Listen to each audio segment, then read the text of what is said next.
Ini adalah gambar dari koordinat kartesius. Kalau kalian lihat,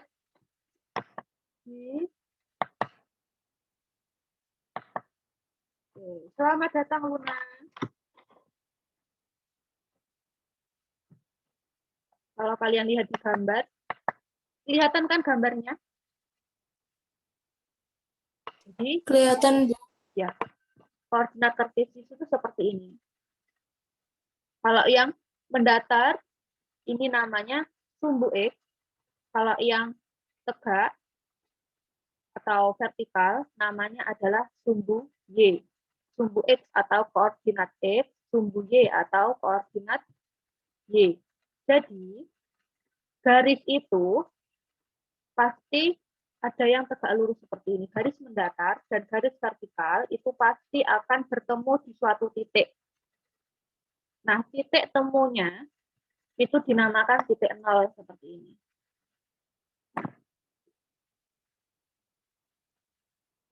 Titik-titik pada bidang koordinat kartesius memiliki jarak terhadap sumbu X dan sumbu Y. Titik-titik, titik A, titik B, titik C, D, sampai H ini memiliki jarak terhadap sumbu X dan sumbu Y. Sekarang kita perhatikan posisi dari setiap titik terhadap sumbu X dan sumbu Y. Ini adalah gambar koordinat kartesius yang sama dengan yang presentasi. Yang sama dengan slide sebelumnya atau halaman sebelumnya.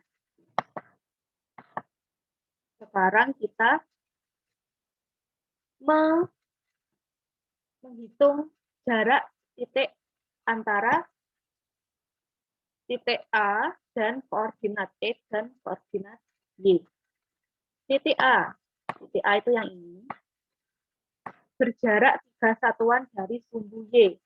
Berarti kalau dari sumbu Y kan yang ini loh. 3 satuan dari sumbu Y. Setiap satu kotak itu mewakili satu satuan. Jadi titik A ini berjarak 1, 2, 3. Berjarak 3 satuan dari sumbu Y, sumbu yang vertikal. Kalau dari sumbu X, yang mendatar bagaimana? Kalau yang mendatar berarti dihitung dari, ini kan A. Berarti dihitung dari A ini lurus ke bawah sampai mentok di sumbu X-nya. Kita hitung berapa kotak? 1, 2, 3, 4, 5, 6. Berarti 6 satuan dari sumbu X. Sekarang yang B. Yang B. Jarak dari sumbu Y-nya berapa? Lurus. Kita tarik garis lurus sampai ke sumbu Y. Ada 1, 2, 3, 4. Berarti ada 4 satuan dari sumbu Y. Kalau sumbu X, jaraknya berapa? Kita tarik garis lurus ke bawah. 1, 2, 3, 4. Berarti 4 satuan juga dari sumbu X. Kita lanjutkan ke sumbu G misalnya. Sumbu G. Kalau dari sumbu Y, titik G maksudnya. Titik G, kalau dari sumbu Y, butuh berapa jaraknya? Jadi kita tarik garis lurus ke sumbu Y. 1, 2. Berarti butuh 2 satuan jaraknya dari sumbu Y. Kalau dari sumbu X, kita tarik lurus ke atas. Ini anggap aja lurus. 1, 2, 3, 4, 5, 6. Jadi butuh 6 satuan jaraknya dari sumbu X. Itu masih contoh. Sekarang kita ke sini. Kita lanjut ke mari mencoba. Amati titik-titik pada koordinat kartesius di samping dan isilah tabel berikut. Nah, sekarang kita mencoba untuk mengisi tabel di bawah ini dengan gambar koordinat kartesius yang di sebelahnya. Titik B. Titik B itu ada jaraknya berapa satuan dari sumbu Y Kita hitung lurus ke kiri. Di 1, 2, 3, 4, 5. Berarti di B itu 5 satuan.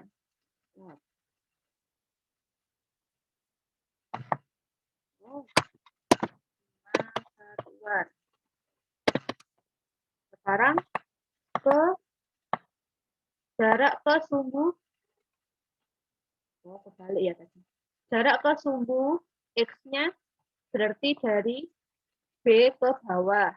Dari B ke bawah kita hitung 1, 2, 3, 4, 5. Berarti 5 satuan. Jarak ke sumbu X. Kalau jarak ke sumbu Y berarti kita melihatnya ke kiri. Ada 5 satuan juga. 5 satuan. Sekarang kita ke titik C. Titik C itu ada di sebelah sini. Di sebelah kiri titik C, min 4,3. Titik C ini jarak terhadap sumbu X, berarti kita hitung ke bawah. Butuh berapa kotak ke bawah? Ada yang bisa jawab?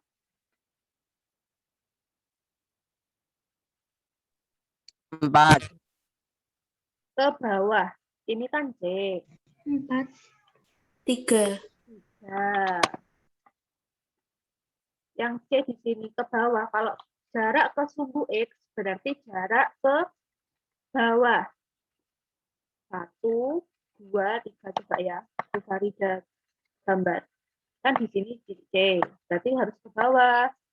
Kalau jarak ke sumbu X, berarti 1, 2, 3.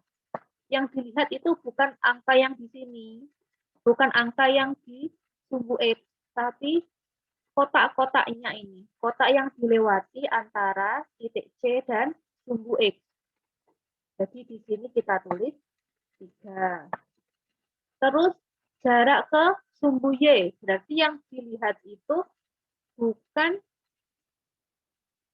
angka-angka di sumbu Y, tapi kotak-kotak yang menjadi jarak atau kotak-kotak yang dilewati oleh garis antara C dan sumbu Y. Ini loh. Garis ke kanan ini. Sampai ke sumbu Y. 1, 2, 3, 4. Jadi butuh 4 satuan. Yuk, kita ulangi lagi. Yang titik D. Titik D. Jarak ke sumbu X. Berarti jarak ke bawah. Butuh berapa kotak jarak ke bawahnya? Ada yang tahu? 6. Iya, 6. Betul sekali, 6. Berarti kalau jarak ke sumbu Y berapa? 5. Iya, betul sekali 5. Sekarang, supaya ada nilainya, bentar.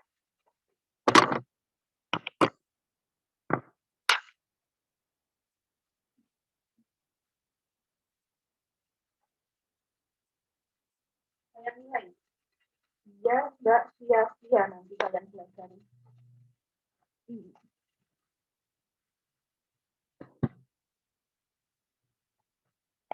Oke, saya mulai dari Adnan. Hari ini tanggal 28. Adnan, kalau titik E itu jarak dengan sumbu X-nya berapa, Adnan?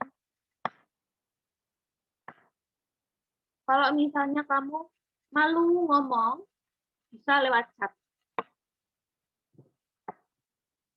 Berapa jaraknya, Adnan? 4. Yang titik E, sayang. Titik E. 3. Iya, betul sekali, Adnan. Pintar deh. Java tadi belum ada ya? Jadi ini 3. Kalau yang jarak ke sumbu Y berapa? Ini. 3. 3 juga. Pintar. Sekarang Aisyah. Aisyah di titik F. Titik F ini jarak ke sumbu X-nya berapa? 4. Lihat. Bentar, Bu. 5. Aisyah.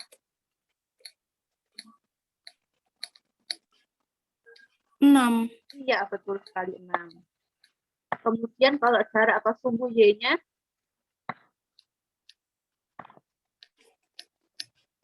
5. iya, betul sekali. Bentar.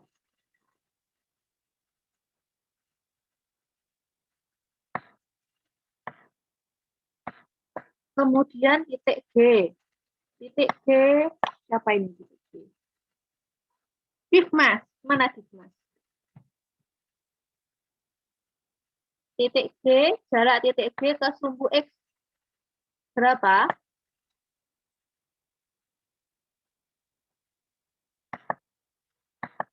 Aduh, ya, kehapus anak-anak. Nggak di-save padahal. Oke, kembali. Titik G itu jarak ke sumbu X-nya berapa?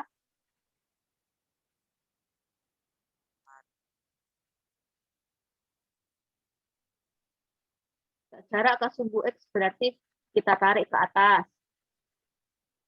Ada berapa? 4. Iya, betul sekali 4. Kemudian kalau jarak ke sumbu Y? 5. Iya, betul sekali. Ini 5. Sekarang yang terakhir. Anggun. Anggun yang jarak titik H. Titik H jaraknya ke sumbu X adalah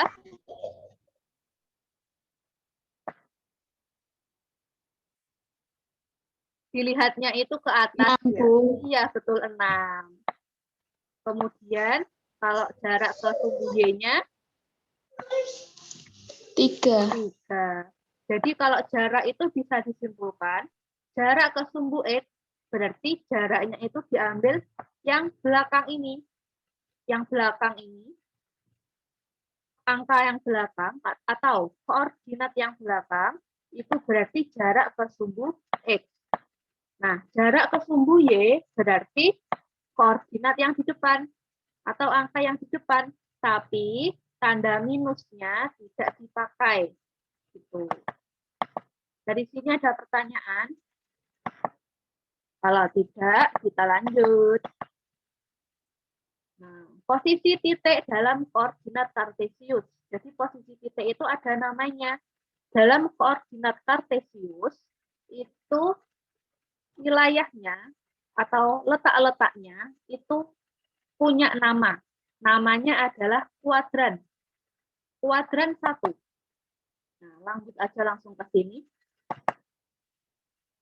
Kuadran 1 itu letaknya X positif dan Y positif. X positif sama Y positif itu yang bagaimana, Bu? X positif itu berarti ada di sebelah kanan titik 0. Bentar. Jadi kan titik 0-nya ada di sini. Nah, kalau yang ke kanan, ini berarti X positif. Ke kanan mendatar, X positif. Ke kanan, ke kanan. X, apa namanya? Kalau ke kiri, namanya X negatif. Jadi kalau yang di sini itu positif. Kalau ke kanan, positif. Kalau yang ke kiri, negatif. Karena itu negatif.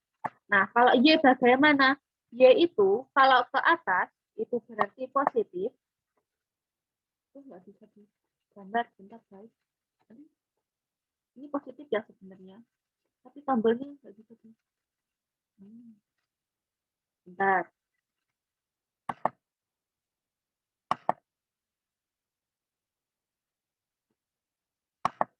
Oke. Saya ulangi, kalau yang X ke kanan itu positif, kalau X yang ke kiri namanya negatif. Kalau yang Y ke atas namanya positif, kalau yang Y ke bawah namanya negatif. Nah, sekarang kita belajar tentang areanya. Area X positif dan Y positif itu dinamakan kuadran 1. Kalau yang Y positif, X negatif, berarti kuadran 2. Kalau Y negatif, X negatif, namanya kuadran 3. Kalau yang kuadran 4, itu berarti Y-nya negatif dan X-nya positif. Begitu.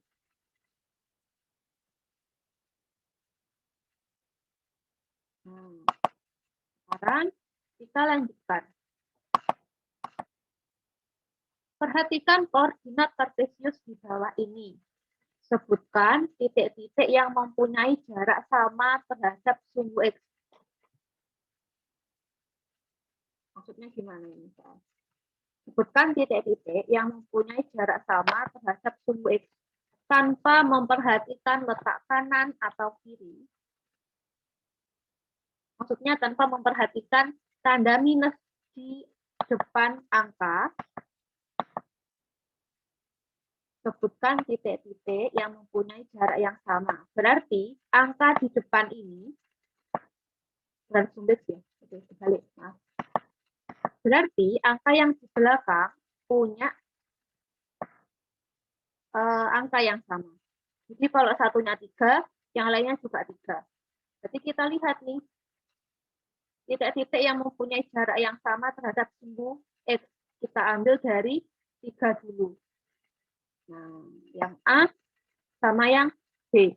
Berarti nanti nomor 1 itu jawabannya adalah titik A. Nomor 1 itu begini. Titik A dan titik B. Terus ada lagi mungkin nanti. Terhadap sumbu X ya. Berarti kita ambil angka yang belakang. Misalnya G. Titik G ini mana yang sama? Kan 6. Tidak memperhatikan tanda minus di depan angka. Jadi, selain G, yang punya angka 6 adalah I. Berarti nanti ditulis lagi, di bawahnya ini adalah titik.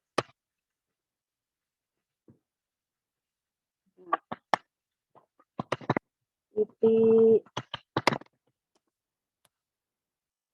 G dan I. Sekarang kita lihat contoh yang nomor 2. Sebutkan titik-titik yang mempunyai jarak yang sama terhadap sumbu Y. Titik yang mempunyai jarak yang sama terhadap sumbu Y, berarti angka di depannya itu sama. Meskipun tandanya berbeda. Jadi kalau 3, sebelahnya juga E. Jadi kalau yang depannya 3, maka titik yang lain juga punya angka 3. Kayak C sama G ini. Paham nggak?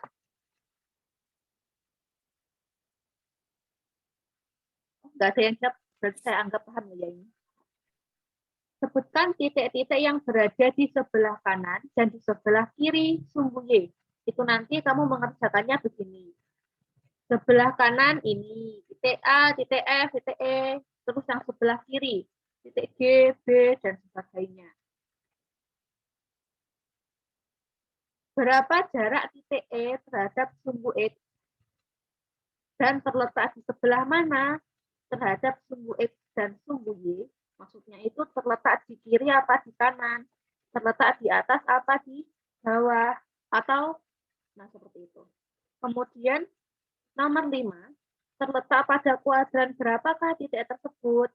Kalau yang A ini terletak di kuadran 1. Misalnya gitu. Kalau yang B, kuadran berapa? Yang C, kuadran berapa? D, kuadran berapa? Nah, tadi pembahasan tentang kuadran sudah kita bahas sebelumnya.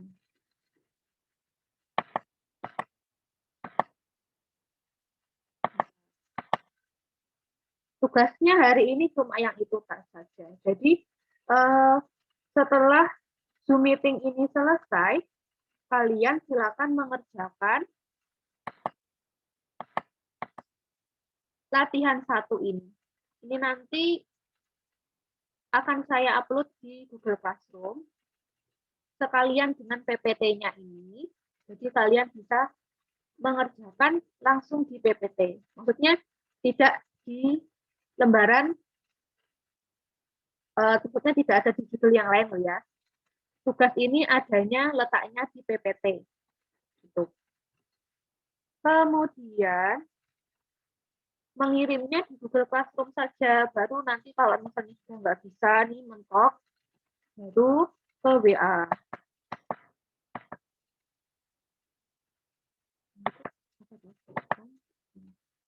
Sekarang posisi titik terhadap titik asal dan titik tertentu. Tapi kayaknya waktunya tinggal 1/2 jam. Jadi Fajar masuk.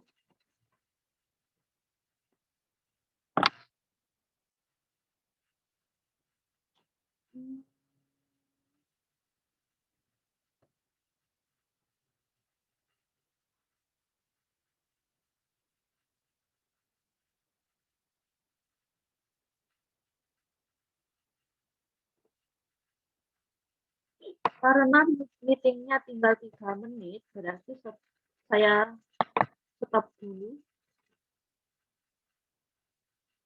Dan screen-nya. Nah, sebenarnya waktunya masih ada 30 menitan.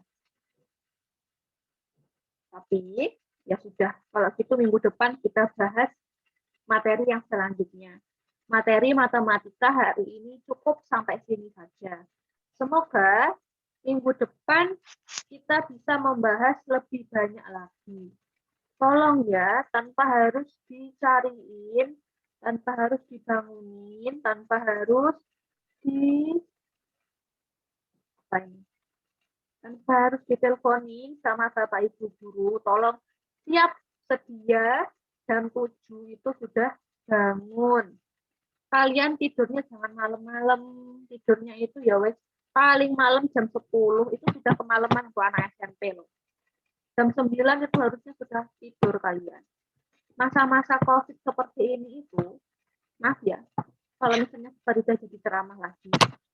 Masa-masa COVID seperti ini tuh, yang paling bagus itu kalau jam tidurnya itu lama.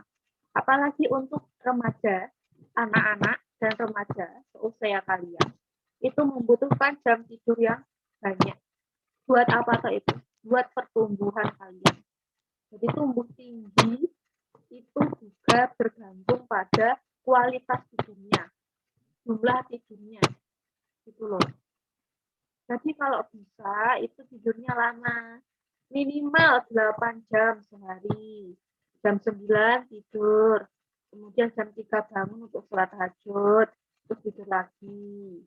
Atau, ya Irfan? Irfan kenapa? Raise hand. Atau tidak bangun untuk sholat tahajud juga nggak masalah. Yang penting itu tidurnya lama. Jangan tidurnya jam 1 malam kebanyakan nge-game terus, HP-an terus. Kalau bisa dihindari, apalagi untuk yang seperti ini, yang COVID begini itu, COVID-nya itu paling suka anak-anak yang tidurnya kurang, makannya kurang. Jadi usahakan makan dan tidur dan istirahatnya itu cukup. Oke, saya ulangi lagi, jadi tugasnya itu ada di PPT. Nanti PPT-nya saya upload. Nama tugasnya adalah latihan 1. Selesailah sudah pembahasan matematika hari ini. Silakan dikerjakan sampai jam 9:30 harus sudah dikumpulkan biar kalian itu nggak punya tanggungan lagi. Saya akhiri. Assalamualaikum warahmatullahi wabarakatuh. Waalaikumsalam warahmatullahi wabarakatuh. Terima kasih banyak sudah datang ya. Oke, sip.